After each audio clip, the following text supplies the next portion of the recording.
trusting.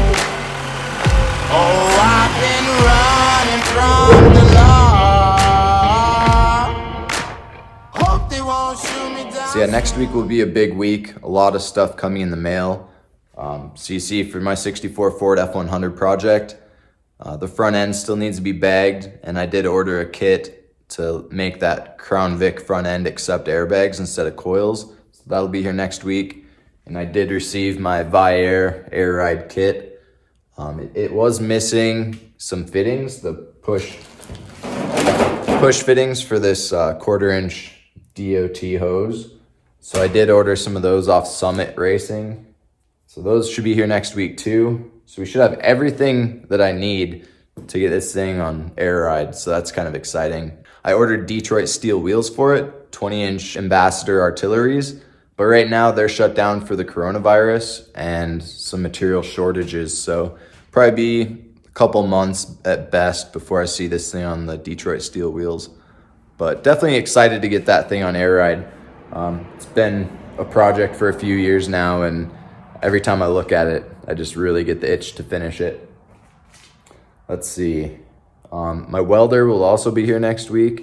I got a clutch multi-process welder. It works with 110 and 220 volt power, and it does MIG, TIG, stick, and it also has an aluminum spool gun. So that thing's pretty cool. Also bought the same brand, excuse me, clutch welding table and a bench grinder. And part of my plasma table will be coming in too, not the whole thing. It's coming in sections. But we're getting close to having the plasma table up and running, so that's exciting. What else? I also ordered a gasket kit for my 76 Yamaha XS650 Cafe Racer. Right now it's got kind of a nuisance oil leak, I'll call it, and the electric start doesn't want to work consistently, so we'll dig into that. I think I also ordered a carb gasket kit because right now, if I don't close my petcocks when it's sitting, fuel will start draining through the carbs, and that's pretty annoying too.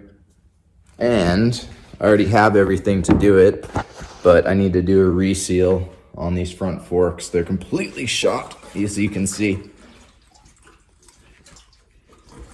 Yeah, not great to drive. They're like pretty much non-existent, so we'll get after that too.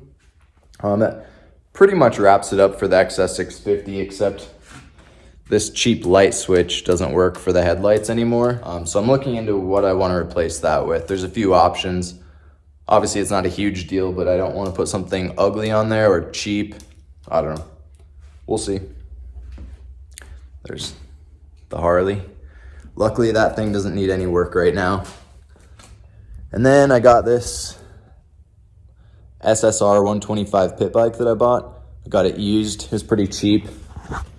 And I don't know, it was pretty clapped out. I had to tighten every single bolt on it. It was loose and everything. It was just like shifting and all jerky. Let's see if you can tell. Rear wheel bearing is out on that. So I got one ordered, so we'll replace that.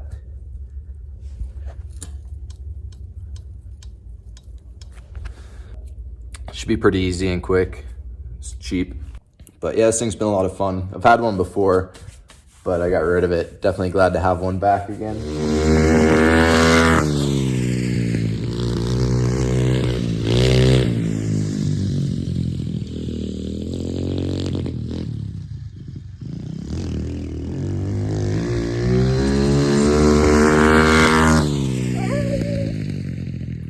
So yeah, the rest of this week and the beginning of next week, I'll just be cleaning up this mess, getting everything organized. Need to line up an electrician to put 220 in this garage. Still need to get myself an air compressor. I've been looking for a deal, and I need a drill press. Ideally, I'd have one that's already on like a pedestal, one that sits on the floor. And for my, let's see here. For my bench grinder, I just got a normal one, and I'm gonna use this old Ford F100 rim and build a pedestal off of that. So we'll see if I get lazy or not, but my first project with my plasma cutter might be cutting out a circle with the correct bolt pattern for that rim, and then build the pedestal from there for the bench grinder. Not really necessary. I could obviously weld right to that rim, but it'd make it more portable and just kind of a good test of the plasma table for a first project.